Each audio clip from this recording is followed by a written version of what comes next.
Okay, TBH Labs နဲ့ကြိုဆိုပါရစေအခုနောက်ပိုင်းကျွန်တော်တို့လုပ်တဲ့laptop video တွေပေါ့နော်အထူးသဖြင့် gaming laptop video တွေက300တွေ360တွေဆိုတာကြီးပဲငွေစည်းကြီးလာတာလည်းတော့ပါတာပေါ့ဒါပေမဲ့လည်းပုံမှန်လေးပြောရရင်ဒါတွေကတရေရိုးစရာတွေပြသီလားတော်တော်များများနဲ့လက်လှမ်းဝေးတဲ့ဟာတွေဆိုတော့က video တွေရဲ့ comment တွေထဲမှာနည်းနည်းပိုဈေးသက်သာတဲ့ budget gaming laptop လေးလုပ်ပေးပါလို့တောင်းဆိုနေကြတာတွေရှိတယ်ဆိုတော့ game လေးလည်းကောင်းကောင်းဆောက်လို့ရမယ်ဈေးအရလည်းအရန်ကြီးမကြီးဘူးဆိုတော့ Asus ရဲ့ TUF FX507 ဆိုတဲ့ကောင်ကိုတစ်ချက်ကြည့်ကြည့်မယ် Okay ဆိုတော့video မစခင်တခုကြိုပြောချင်တာကလေဈေးမများဘူးဆိုတာဟိုကောင်တွေလောက်မများဘူးလို့ပြောတာသူ့ဈေးက$1345ဆိုတော့340ဝန်းကျင်ကတော့ကတ်တာပဲပေါ့နော်ခုခေတ်ငွေဈေးနဲ့ကတော့ဘယ် gaming laptop မဆိုဘတ်ဂျက်လို့တော့ပြောလို့မရတော့ဘူးအရင်ခေတ်တည်းကငွေဈေးနဲ့ပြန်တွက်ကြည့်မယ်ဆိုလို့ရှိရင်ဒီကောင်က320ဝန်းကျင် laptop တစ်လုံးပေါ့နော်စဉ်းစားပေါ့ Okay ဆိုတော့ဒီ laptop က aluminum lid နဲ့ plastic body နဲ့ထားပါတော့ဒီ TUF series ရဲ့ထုံးစံအတိုင်းပဲပေါ့နော် laptop တစ်ခုစလုံးမှာပြောရလောက်အောင် flex ဖြစ်နေတဲ့ e ဝင်နေတဲ့နေရာမျိုးတွေလုံးဝမတွေ့ရဘူး keyboard deck ပေါ်ကိုဖိရင်တော့မှဒီကောင် AACC ပဲခိုင်ခိုင်မာမာပဲပေါ့နော်အကျန်းခံနေဆိုတဲ့ vibe ရတယ်သူနာမည်တွေအတိုင်းပဲပေါ့သူ industrial look ပုံစံမျိုးဖြစ်အောင်လုပ်ထားတဲ့ design ကတော်တော်လေးမိုက်တယ်ပေါ့နော်ပြီးတော့တော်တော်လေးရိုးရှင်းတယ်ဘာ accent မှာဘာ color မှမပါဘဲနဲ့လုံးဝ monotone ပုံစံဗျာပုံစံကဒီ mecha gray အရောင်ကလုံးဝဟိုအရင်က TUF design နေနဲ့ရှင်းလိုက်လို့ရှိရင်အများကြီးကိုပို့ပြီးတော့ထားကြတယ် logo လည်း तू ကဟိုပြောင်ပြောင်လက်လက်ကြီးတယ်မလား glossy မဟုတ်ဘဲနဲ့ body နဲ့အရောင်တူကိုမှဒီကောင်ကဖောင်းချော်လေးလုပ်ပေးထားတာ gaming laptop ဆိုရင်အနီရောင်တွေပြုတ်ပြဲနေတယ်ဆိုတဲ့ခစ်ကကုန်သွားပြီပေါ့နော် Okay ဆိုတော့အောက်ဖက်ချမ်းကိုဆက်ကြည့်လိုက်မယ်ဆိုရင်သူ့ရဲ့ chassis မှာလည်းအဲ့လိုပဲလိမ်မွန်အောင် fit လေးတစ်ခုကလွှမ်းရင်ကျန်တဲ့ကောင်တွေအကုန်လုံးက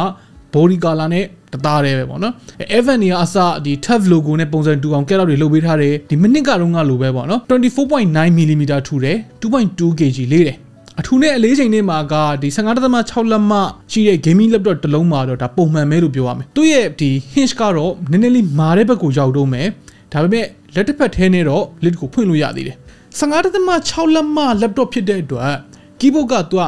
numpad တွေပါထည့်ပေးထားတဲ့ full layer ပုံစံမျိုးကိုသုံးထားတယ်key travel တွေတို့ spacing တွေတို့ feedback တွေတို့အကုန်လုံးကအဆင်ပြေတယ်ပေါ့နော်မိုက်တယ်gaming looks အတွက်သူက WASD တွေကို transparent keycap တွေလုပ်ပေးထားတာကလည်း TUF lineup တွေမှာဒါပါနေကြပုံစံပဲ RGB အတွက်ကကြတော့သူကပါကီးမဟုတ်တော့ဘူးတစ်ခုချင်းစီပြောင်းလို့မရတော့ဘူးပေါ့နော် one စုံ RGB ပဲဖြစ်သွားတယ်အကုန်လုံးအရောင်တစ်ရောင်စီပဲပြောင်းလို့ရတော့မယ်ပေါ့ number ကကြတော့သူက glass surface လိုမျိုးလေးပဲဒီကောင်က smooth ဖြစ်တယ်ဒီ TUF logo ကိုညာဘက်အပေါ်တောင်လေးမှာထည့်ပြီးတော့အလှဆင်ထားတယ်size ကတော့ဒီပုံမှန် gaming laptop တွေမှာတွေ့နေကြမသေးလို့မကြည့်လို့ size ပဲဒီ trackpad ရဲ့အောက်မှာ left click right click အတွက်နှိပ်လို့ရတဲ့နေရာတွေရှိမယ်ဒီနေရာမှာကျွန်တော်သဘောမကျတာလေးတစ်ခုက right click နေရာကနှိပ်ရတော့တိတ်မမိုက်ဘူးလိုအပ်တာထက်နည်းနည်းလေးပိုမာနေတယ်ပေါ့နော်ဆိုတော့နည်းနည်းအားဆိုင်နေတယ်နည်းနည်းပင်ပန်းတာပေါ့ speaker ကဒီကောင်က dual bottom firing speaker နှစ်ခုပါတယ်ဆိုတော့အတန်က quality တော်လေးကောင်းတယ် clear ဖြစ်တယ်ဒါပေမဲ့max volume ပေါ့နော်အကျယ်ဆုံးမှာထားလိုက်မယ်ဆိုရင်တော့မှဒီကောင်အရန်ကြီးတော့မကျယ်ဘူးမပြောအတန်ကြီးကျယ်ပြီးတော့ဆူနေထက်စားလို့ရှိရင်တော့ဒါလေးကတော်သေးတယ်ပြောရမယ်ပေါ့နော် port စီအနေနဲ့ကကြတော့ဒီကောင်ဘယ်ဘက်ချမ်းမှာ charging plug ရယ် ethernet port ရယ် HDMI 2.1 port ရယ် USB type A 3.2 ရယ် Thunderbolt 4 support လုပ်တဲ့ USB-C တခုရယ် display out ရော 100W power delivery ရော support ရတဲ့နောက်ထပ် USB 3.2 port တခုရယ်ပါတယ် audio jack လည်းပါမယ်ညာဘက်ချမ်းမှာကျတော့ mouse နဲ့ချိတ်လို့ရှိရင်အဆင်ပြေအောင်လို့ USB type A 2.0 ပေါ့နော်အဲ့ကောင်တခုထည့်ပေးထားတယ်ဆိုတော့SD card reader လွယ်လို့ရှိရင် port အစုံပါတယ်အဲ့ဒီအပြင် PD နဲ့ပါအသွင်းလို့ရတယ်အထူးသဖြင့်အခုလိုမီးတွေပြတ်လို့တင်မလား laptop power bank နေနဲ့တွဲသုံးခြင်းတဲ့အချိန်မျိုးမှာအဆင်ပြေတယ် display အနေနဲ့ကဒီကောင်က 15.6 လက်မှာ IPS Full HD panel 144Hz refresh rate ရတယ်ဟိုရင်တော့လိုပဲ 16:9 ratio နဲ့ပဲ viewing angle လေးတွေကောင်းတယ်ပြီးတော့ဒီ contrast ratio က 960:1 လောက်ရှိတဲ့အတွက်မဆိုးကောင်းတယ်လို့ပြောလို့ရတယ်ပေါ့နော် brightness ကတော့295 nits ပဲရှိတယ်ဆိုတော့ indoor use အတွက်ပဲအဆင်ပြေလိမ့်မယ် backlight bleeding တွေတို့ PWM flicker တွေထနေတာမျိုးတို့အဲ့ဒါမျိုးတွေတော့မရှိနေဘူး response time ကလည်း26 millisecond ရှိတယ်ဆိုတော့မဆိုးပါဘူးအဆင်ပြေပါတယ်ပေါ့နော် sRGB 92% DCI-P3 76% coverage ရှိတယ်ဆိုတော့တော်ရုံ creative work တွေအတွက်လည်း color မှန်တဲ့လောက်မှန်တယ်ပေါ့ performance ဘိုင်းမှာကျတော့ Intel ရဲ့ Core i7 13700H ရယ် Nvidia ရဲ့ RTX 4050 ရဲ့ကိုတွဲပေးထားတယ် RAM က 16GB နဲ့ SSD 512GB ပါမယ်ပေါ့နော် Core i7 ရဲ့ 13700H ဆိုတာ14 core 20 thread အဲ့ဒါမှာ performance core 6လုံး efficiency core 8လုံးပေါ့ clock speed ကဒီ performance core တွေမှာဆိုလို့ရှိရင် 2.4 GHz ကနေပြီးတော့ 5 GHz လောက်ထိသွားတယ် efficiency core တွေမှာ 1.8 to 3.7 GHz လောက်ထိရတယ်ပြောရရင်အဲ့ဒီ core အဲ့ဒီ thread တွေနဲ့ကအရင် generation ပေါ့နော်Core i9 12900K ဝန်းကျင်လောက်ထိကို performance ကောင်းတယ်ဆိုတော့ gaming လား content creation လားကြိုက်တာလားအေးစစ်စစ်ပဲ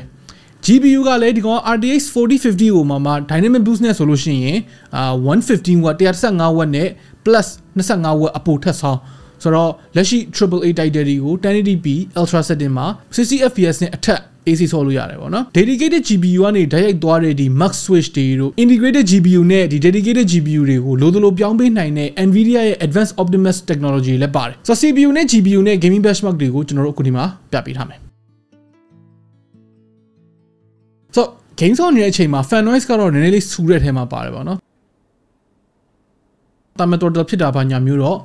မတွေ့ရဘူး battery life ကလည်း Intel ရဲ့ power efficient ဖြစ်တဲ့ big little core architecture ကြောင့်မို့လို့တော်တော်လေးကောင်းတယ်လို့ပြောရမယ်သူ့မှာပါတဲ့ 4 cell 90 watt hour battery နဲ့ screen brightness 1 watt လောက်မှာ 60 Hz refresh rate လောက်နဲ့သုံးမယ်ဆိုလို့ရှိရင် web browsing ဒါမှမဟုတ် video playback အတွက်ကို10နာရီဝန်းကျင်ရတယ်ဆိုတော့သူ့ရဲ့ဒီတခြားဒီဈေးဝန်းကျင်က3 cell 50 watt hour ဝန်းကျင်လောက်ပဲပါတဲ့ gaming laptop တွေနဲ့ရှင်းလိုက်လို့ရှိရင် battery life က